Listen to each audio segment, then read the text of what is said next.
PTE Core Writing Task 2 requires you to write at least 100 words, and this is where you get all your marks or lose all your marks.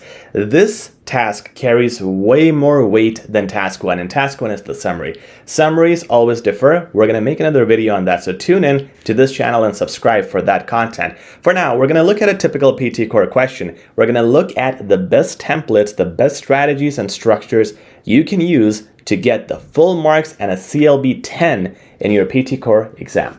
So this is what a typical PTE Core Writing Task 2 question looks like. You're recently given a team project that requires you to collaborate with a colleague with whom you've had previous disagreements.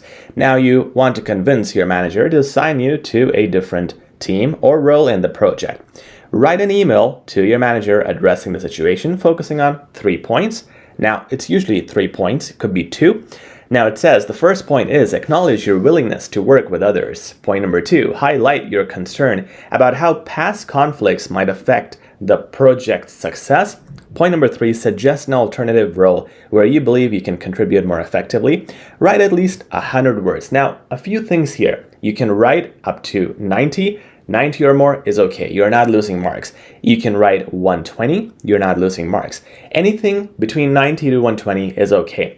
Preferred is over 100, but the moment you go below 90 or you go over 120, you lose marks. So be careful not to do that. Now let's look at some of the tips you need to remember. The first is you want to keep all 3 points in separate bodies. Let's look at this again. You have 3 bullet points. You need one body, one body, one body. So 3 bodies for the 3 bullet points.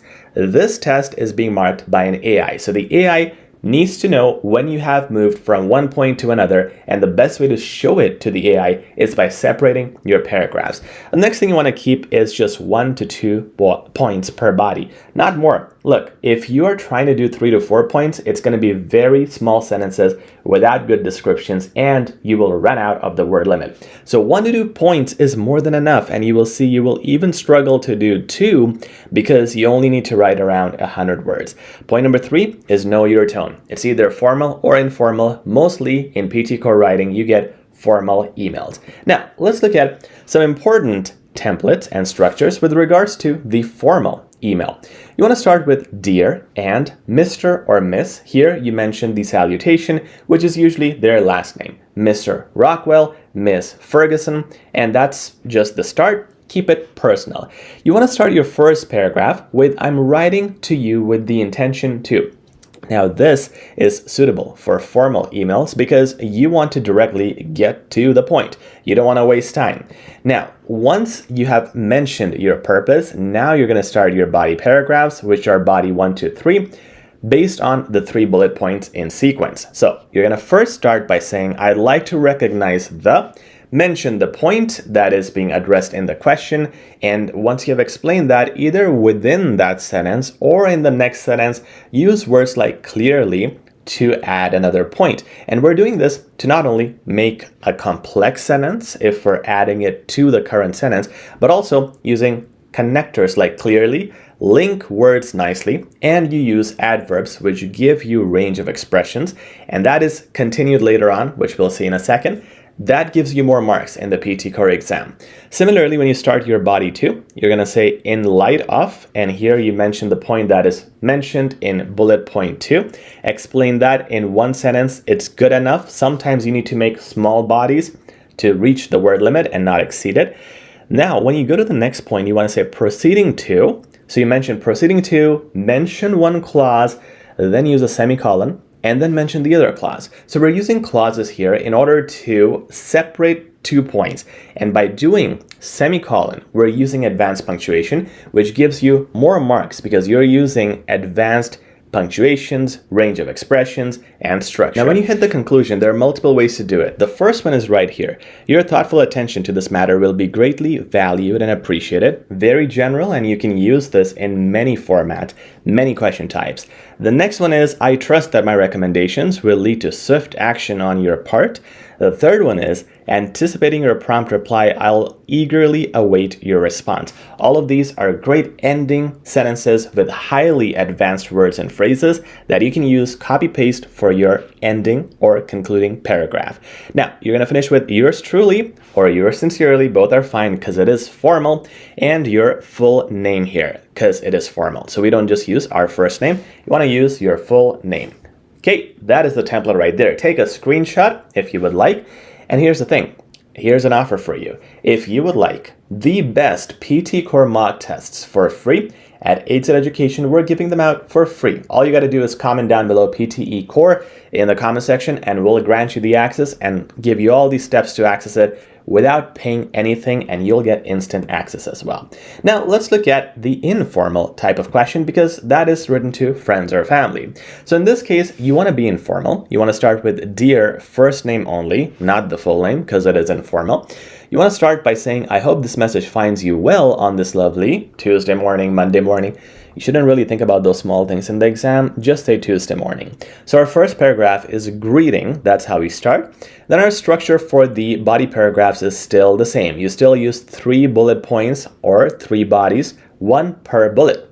You want to start by let's, that's the first word, and here you're gonna make a concise statement, something like, let's talk about this event or whatever you are referring to in your email. Ideally, that's your next sentence, and here you usually make a suggestion or you ask for a favor, whatever the letter is asking you to do. Ideally is also an adverb and a very good connector to build a good flow between your sentences.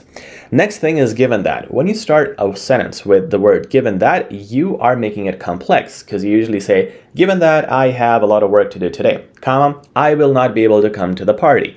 So you are having 2 words here, or 2 clauses, I should say, and that makes it a complex sentence because you're using 2 in 1. 2 clauses in 1 sentence. So that will easily help you summarize a lot of information and also give you the marks for the complex sentence. The third body should start with on that note. And this is a great flow because from body 2 to body 3, you say, okay, da-da-da, and on that note, I want to add further, or I want to say this, or we need to whatever the bullet is asking you to do. So it builds a great flow. They're great connectors, and they are advanced words with a variety of usage. Finally, with your conclusion, you're going to say something like this. Now, that's everything's settled. Don't forget, and by the way, when you see this comma, and there's a clause here, and there's a clause there, this is a complex sentence, 2 clauses in 1 sentence. Don't forget to look after yourself. Use exclamation marks whenever you can, like here. They give you marks for advanced punctuation. Because it is informal, you need to use advanced punctuation, but in an informal way where you can use expressions like surprise expressions, anger, or love, and you can use exclamation marks exactly to do that. Now, sending lots of love to the kids, they always have kids, just say that, or to the family, or to Sarah, whoever you want to send your love to. Keep it informal. Basically, you have a greeting at the start, greeting at the end. No purpose is mentioned at the start. We start with greeting first. And then your 3 body paragraphs. Finishing off with best wishes. Finally, the last thing is going to be your first name only, not the full name, because this is informal. You can pause the video, take a screenshot. That's the template for your informal emails. Now, let's look at the sample answer for your formal email using our template. Let's go back here. And here we go. So I'm gonna move the screen and I'm gonna show you the formal sample, and also the informal sample is gonna be on your screen. Check it out, and also please like, share, and subscribe. We really appreciate it.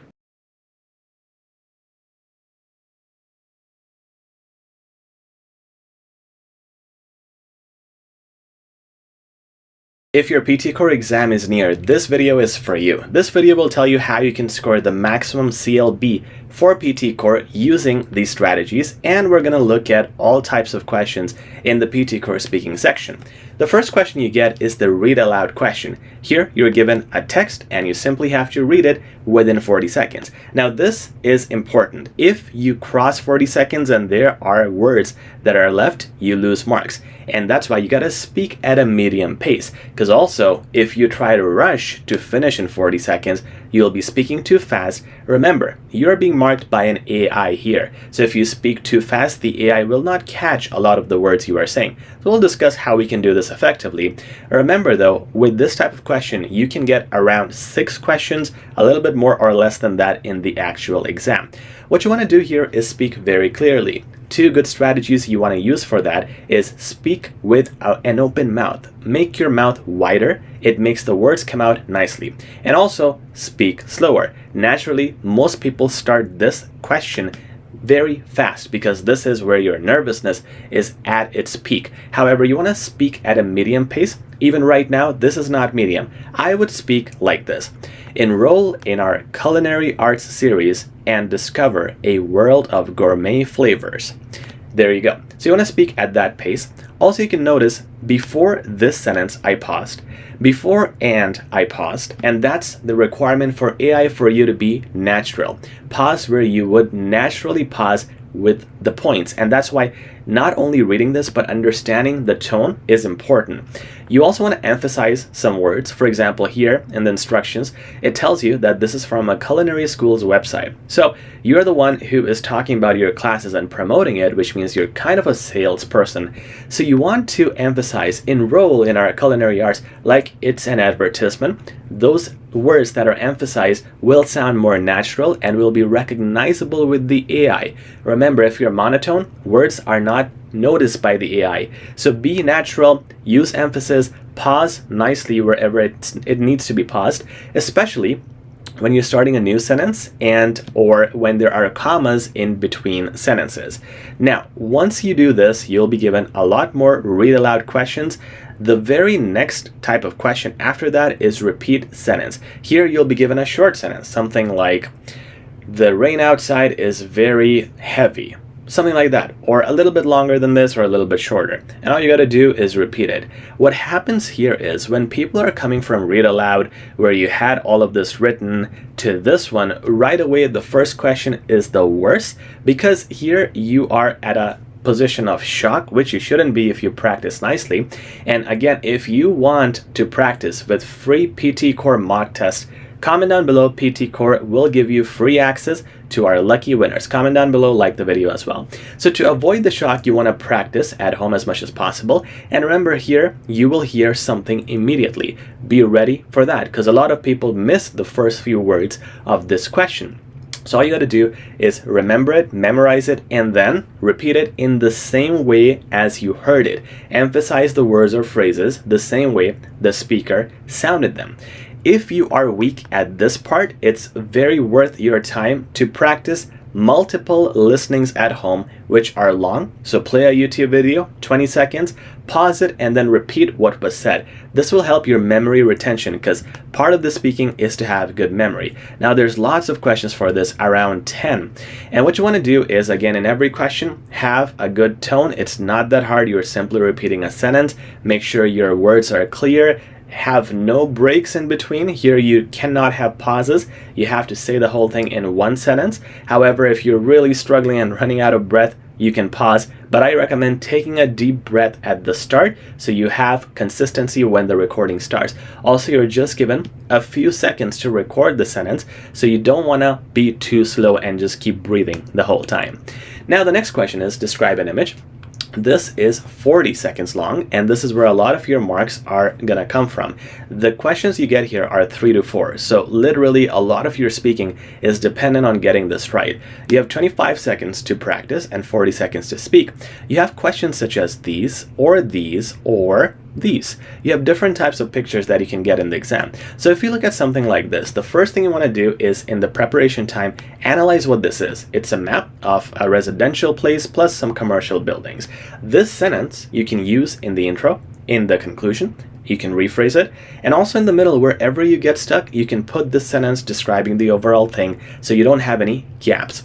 Remember also, in 40 seconds, you don't have much time. So all you want to do is get 2 to 3 main points that you can explain in detail instead of trying to explain everything. So I'm going to talk about the 2 commercial buildings here, which look like they are government-based buildings just from the looks of them. We can talk about the residential area with houses, trees, and roads. It's a well-planned city. Plus, we have a little building towards the bottom right-hand side. So using words like bottom right, top left, foreground, background to describe the different areas of the picture. And this building is standalone. There's not much around it except a little waterway. That's it. So I will pick 2 to 3 things that I know I can explain and expand on. And then if there's time for more, I can use them. But remember, in 40 seconds, you don't have the luxury of too much time. Now also, when you use this answer, make sure to use adjectives like this. These buildings look very official. This building is standalone, or the residential area is nicely planned, well developed. These expressions are going to give you the range of lexical resource, and you have lots of marks for that. Plus, it's going to help you in your description, aka task response. When you're done with these questions, you get 1 to 2 questions on responding to a situation. So the situations are something like this. You're in a group project at school or work, and one of your team members consistently misses deadlines and doesn't contribute much to the project. The rest of them are frustrated. The rest of the team is frustrated, and it's affecting the project's progress. So now you got to talk to this person who is the bum, the lazy person. What steps would you take to address this issue and ensure your project success while maintaining a harmonious working relationship? That's what we know. So you're going to address a real person. You're going to use a lot of emotional intelligence. You will be marked on that, which means you have to address the person. Hey, Mark, I needed to talk to you about something. Now, I'm going to say that here because you don't have a lot of time to say, how are you? How's it going? Plus, this is a serious tone. Based on the situation, you have to adapt accordingly. Sometimes the situation could be you spilled a cup of coffee. So the start there would be, hi there, I am so sorry for doing this. And you can even skip the hi there, just start by I'm so sorry. So the greeting really depends on the situation given. In this case, I'm going to say, hey Mark, let's talk about something, and then address the project. Now, again, emotional intelligence. You want to use words like, I understand that you have been pretty busy with your personal life. However, to talk about that person, don't just go outright blaming him. And again, in cases like these, you don't have to necessarily use an apology. However, you can say, I apologize if my words sound harsh. However, we need to. But in a lot of cases, 80% of the times, you have to really apologize because mostly in these situations, you're making a mistake. So you address that mistake, apologize, make sure to get that emotional intelligence done there. Also, in between, you want to have 2 to 3 points. In this case, for example, you're going to give your teammate some deadlines. You can say, hey, if this continues to happen, unfortunately, we have to submit this next week. If you're not able to do your part, we have to get someone else. That could be one reason. Another reason could be something like, well, I try to talk to the team and they are just frustrated with the performance. I have to be straightforward with you. We got to come up with a solution. So 2 to 3 points again, and then emotional intelligence, and wrap it up. That is going to be the respond to a situation question, 1 to 2 questions there. Finally, you get a very weird question at the end, which is answering short questions. These questions could be something like, the speaker would say, you will hear an audio, and the speaker would say, what do you wear in winters to stay warm? And the answer is jacket or toque. And that's it. So use the most simplistic answer. Here, you should never use a long sentence, never ever. Don't ever say, we use a jacket. You just say jacket, okay? And again, coming back to simplistic, is a jacket, toque, or boots? Sometimes all 3 are correct. Sometimes they're not. Sometimes it's just one. And that can be a little unfair because you might wear different things in the winters. But think about what generally people would say. The first thing that comes to the general population's mind would be a jacket. It also covers the major part of your body, so we would use that instead of something like boots. But in case you say jacket and boots, jacket or boots, a lot of the times it can get accepted. However, I would try to keep it simple and just say jacket. Articles, a jacket, the jacket, not a problem. You can use them too. But remember, these are short words or phrases. One or a few words, and a few words means a phrase, not a complete sentence ever. And you get a few of these questions, and that's what wraps it up. So guys, make sure to practice really hard. Please like, share, and subscribe as well. Lots of great PTE Core content coming up very soon.